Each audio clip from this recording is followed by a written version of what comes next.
So environmental finance really is how do we get money into environmental programs? And looking at energy efficiency, especially domestic energy efficiency, we're really looking at numbers, £70 billion to do up the UK economy. We're talking huge amounts of money. And huge amounts of money that isn't going to come from the public sector. Eco used to be 1.3 billion, and then it went down to, I think, 900 million, and I think it's now going down, someone help me, 600 million a year? So we're not going to get lots of money coming in. So the question is, how do we find finance for energy efficiency, for retrofit? And I think it's interesting, if you look at the world of finance in general, it's out there. If you want finance for a car, for a sofa, for a conservatory, for a mortgage, finance is available. So when people say to me there isn't money available to energy efficiency, I go, well, hang on a second. The question is about, do people want to do energy efficiency? It's not, is finance available? If they're prepared to pay on some of the sofas 20% APR, then they want the sofa, they want the finance. So part of this is actually fronting up, facing up, that there is not demand for energy efficiency. When I first started looking at this, people said to me, oh, if we had the money, we could do it. That's not true. People have want to do it. So the question then is the sector prepared to be like, let's say, a car salesman? And our car salesmen don't have good PR. But what a car salesman says, if you go and buy a new car, they say, how do you want to pay for this? Do you want to use your own money, your own savings? Do you want to arrange your own finance? Or do you want me to arrange it for you? So a salesman makes a presumptuous close by offering three alternatives. Yep, so what's what they're trying to do? So how many people, when they go and a builder or when someone goes says to somebody, how are you going to pay for this? Where's the money going to come from? Because if you haven't got it, perhaps I can help find it. So what are the sort of things that people can talk about? Because one of the issues around energy efficiency is we presume that it's got to pay its own way. Yeah, so the justification of energy efficiency is that you will be better off in the long term. Or even, if you go back to the golden rule, you'll be better off tomorrow. So what is it we're selling? Are we selling energy efficiency? Are we selling pound, shilling and pence? You go back a little bit. So I go to the Energy Saving Trust website, say cavity wall and loft top-up costs about just over £1,000. They save £300 a year, and an annual payment on a 5-year loan would be £292. So people who are able to access Sainsbury's Bank on, I think that was Money Supermarket, could get a loan that would make them better off. So finance is available if that is the combination that people are looking at. There is an issue, of course, is actually not everybody is creditworthy. So experience scores, I've never done mine, never quite dared, but you know, where are people on that? And we have to reflect the fact is what is the problem we're trying to solve?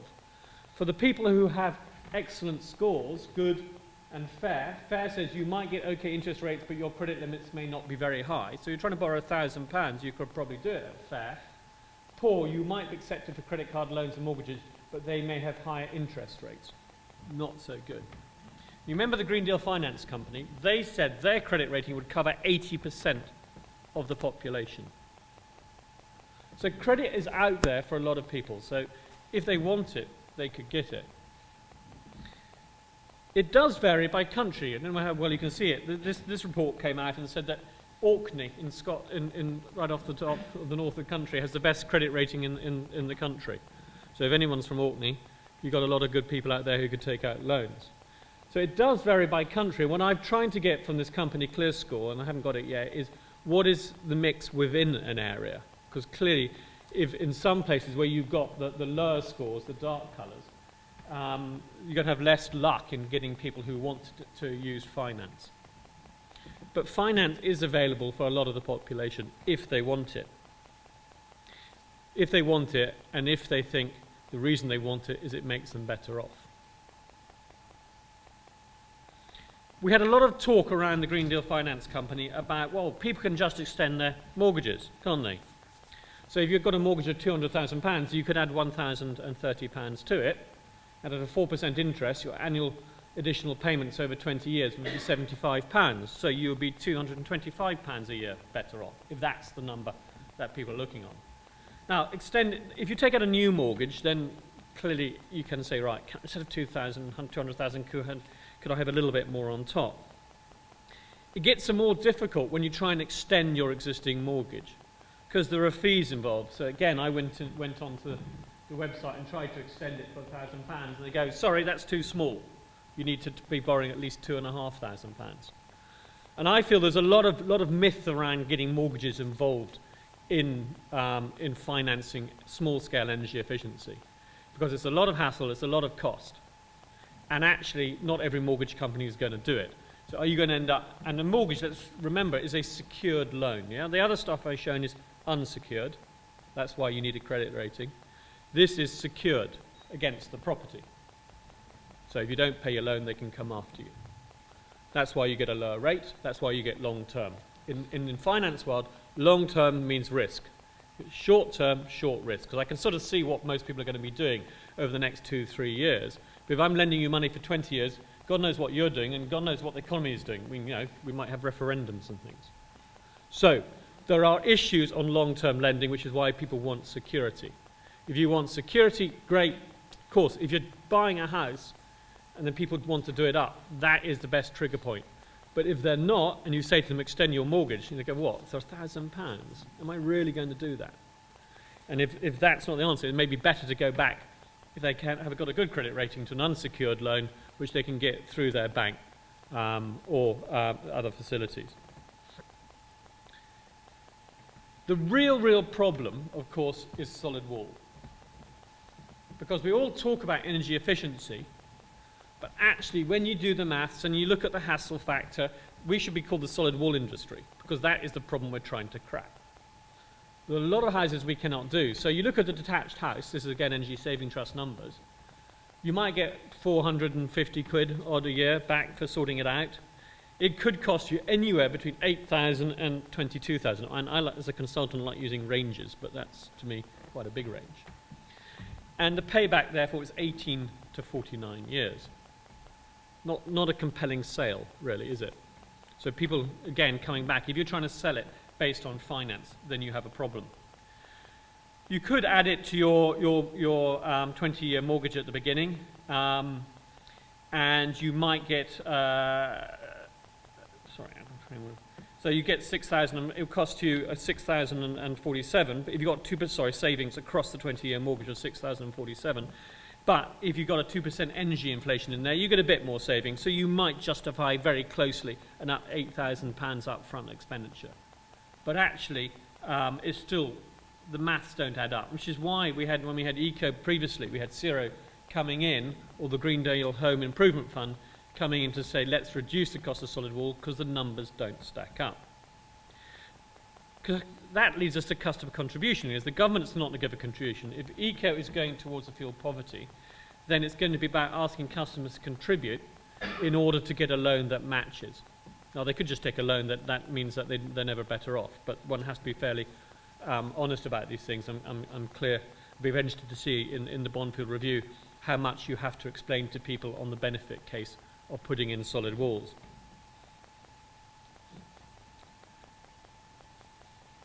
There is some interesting finance around the retirement phase of life. So you can do equity release schemes. Yeah? People who are retiring in their home, think they're going to be there until they die, then might say, well, actually, I want to protect myself against being cold and against fuel inflation and all that sort of stuff. So if you go onto the Aviva website and say, right, I've got a property worth 200 grand, I want to leave 60, the way they work is they say how much do you want to leave to your children.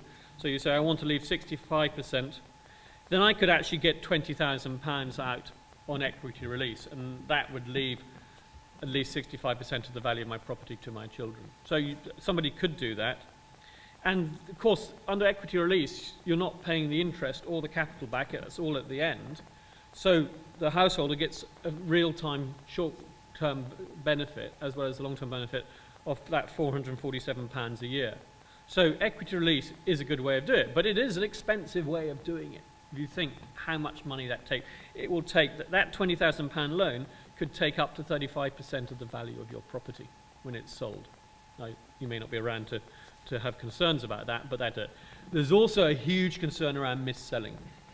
So when I looked at some of this in the finance sector, and this was about turning these things into bonds, a lot of the guys said they wouldn't touch it because they felt there was a legacy mis-selling. When the children do come to claim their inheritance and find that mum and dad have given it away as they see it, then it tends to become a problem. But there is equity release out there, so people are able to do that. The other interesting thing is you can draw down now a pension, 25% tax-free. So if you drew down, say, £10,000, that would have gone into an annuity, let's say, which could have paid out anywhere between £350 and £580. Quite a broad range, depends whether it's single life, dual life. It depends on whether you smoked and haven't smoked and all that sort of stuff. But so you could say, well, actually, rather than putting it into an annuity, a retired couple could put it into retrofitting the property to get some benefit if they can get that £445 benefit back. It's a sort of sensible investment that people can look at it. And I know people are thinking about that. And also it gives security and a sense of, come hell or high water, my house is going to be warm. I've got a well-insulated house. I might even put some PV on the roof. I might even do things like heat pumps. And I think there is a growing thought around that area that this new cash coming into the market, if people don't spend it on going on a cruise, they could perhaps spend it on doing up their house so they know they're warm and secure for the future. But again, beware of the mis-selling around this area because everybody is very worried about this. Now, private rental sector. Some of you will have seen some of these slides before because I'm going back and forward. We have landlords and tenants, the landlord-tenant disincentive, yeah? Everybody knows, why will the landlord do up the property if the tenant is the beneficiary? The tenant says, well, why would I do up the property if I'm on a one-year lease? Now, the best mechanism for that, of course, was Green Deal. Or we're now calling it on-bill finance, cough, Green Deal, because people are very embarrassed about Green Deal. But actually, it's a very good way to collect money, and I'll come on to that. So what we said, and can still say, this is important, Green Deal is not dead, and I have an issue with Peter Bonner saying that Amber Rudd killed Green Deal policy. She didn't, she killed the Green Deal finance company.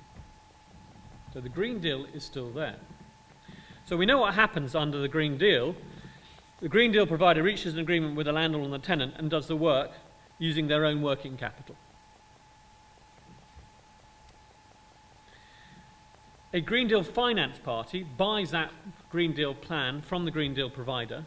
They can be one and the same, let's keep them separate. So it gives them some money so that the Green Deal provider can go back and do some more work. The tenant gets lower energy bills, providing it hit the golden rule. And the tenant pays back over the electricity bill via the electricity company, which goes to the finance party. Importantly, if a new tenant comes in, the new tenant takes on the bill. So that is one of the smart things about on-bill finance, is that it means it runs across different occupiers of the property. It means if a tenant moves out, a new one comes in, picks it up. If you do it in owner-occupied, if you sell the property, because of course if you put it on your mortgage and then you sell the property, you have to pay it back, even if you suddenly sell your house after 2 years. On-bill finance keeps it going. And the best thing is the landlord shares the cost of upgrading the property with the tenant, who is better off for doing it. So the landlord may say, if we go back to that solid wall example, where it might need a contribution to hit the golden rule, the landlord says, okay, well, I might have to pay a bit, especially under the MEES regulation, but at least a tenant can also contribute, so they're better off. And a lot of this we're saying too, and this is also in the non-domestic sector where I'm looking at this is regulatory compliance at zero cost. or if you have to contribute, regulatory compliance at minimal cost. So we're now solving a different problem with the MEES standards. The problem is not how can I make the home energy efficiency, is how can I meet the regulatory requirement at minimal cost and hassle. So you start solving different problems, you might then start getting demand. So, and why do the finance guys like it? So finance says, what are my risks? There's a risk called can't pay, there's a risk called won't pay. Now can't pay and won't pay is then linked to the electricity bill. And I know those, I can look historically what my exposure might have been. Because what happens is a tenant is paying. Electricity bill may often be the last bill they default on, but they can also go on payment meters, which means they keep on paying. There is an arrears risk that a tenant may move out, leave the bill and walk away. So as a finance party, I am exposed to some exposure. But once that tenant moves out, then the landlord picks it up. The landlord then pays during the period of the void, and then I get new tenants come in. If the landlord goes bust, then someone will own that property. There will be somebody with some security over that property if it's got a mortgage on it. If it's got a mortgage on it, then frankly it hasn't gone bust. So the main worry we have is a thing called stranded building risk, where if you go to some parts of the country where actually people have thrown in the keys and just walked away. Now, that is a small risk compared to the overall sector. So what the finance guys are saying to me is, look, this is a reasonable exposure that I can quantify and I can understand. So there is interest in on-bill finance. Okay, and we need Green Deal legislation to stay in place, and I've been assured by DEC it's staying in place because actually there is £50 million worth of loans in the market. Just on that £50 million, everybody says Green Deal was a failure. If I had set up a new finance company to do consumer finance, and I had lent £50 million over 2 years, I would be very pleased. So I was working with a guy who came out of a hedge fund who wanted to do this, and he said in the first year he wanted to do about 20, maybe 30. That was what he's heading for. £50 million. The main problem with the Green Deal Finance Company is it costs so much. And if you've read the audit committee report on the Green Deal Finance Company, you can see where the costs went. Consultants, a lot of them. So, what does that leave us? Well, Green Deal, is it dead? I don't know whether you can read this, but Green Deal finance parties, everybody focused on Green Deal providers, but Green Deal finance parties, there are, 7 in the market at the moment. These are the people who sign up to the Green Deal arrangement agreement with Green Deal providers and the electricity companies to collect and hold the money. Now, 2 of these are the Green Deal Finance Company, which we know is in a run-off situation, so it's not taking on new loans. You've got Carbon Loan Re-Energise, who've been there from the beginning, small companies, one based in Leeds, one based down in Surrey. Neither of those have done any. But what I find interesting is since the Green Deal Finance Company went under, 3 new companies have come on. So One North Limited, who I have heard of but don't know personally, SolarWise Renewables, and Westdale Services Limited. Does anyone know those 3 companies? Anyone know them? Heard of them? Okay, a couple. So they are using the Green Deal to collect money. So if everybody says it's dead, just go, well, it's still, the heart is somewhere there. You might hear some tremor. So this means it's still a viable way of collecting money. The problem is there's got to be money to deploy to collect it. And I imagine what those, and I don't know, so this is me just guessing, that those companies are using their own balance sheet, their own money to lend, and they're getting it back themselves. The fact that they've registered themselves as a Green Deal Finance Party says it's probably their own balance sheet. And we need more money than that. Some of you may have seen this slide over the last 4 or 5 years, if you heard me speak before, when we were working with local authorities on setting up local Green Deal finance parties. So before the Green Deal Finance Company came along, we said, what about local authorities setting up local equivalents? And none of them happened because the Green Deal Finance Company came along, and DEC admitted to me that they felt with the Green Deal Finance Company, they had crowded out alternatives. All the innovation around finance went away when you had this huge thing sitting there going, we will solve the Green Deal finance problem. So all the small companies didn't do it. I know a startup, it didn't come through, and none of the local authorities did it. But a local authority today could still set up a finance vehicle. It could work with Green Deal installers and Green Deal providers, provide them with the money in the way I showed earlier, and they could actually finance it.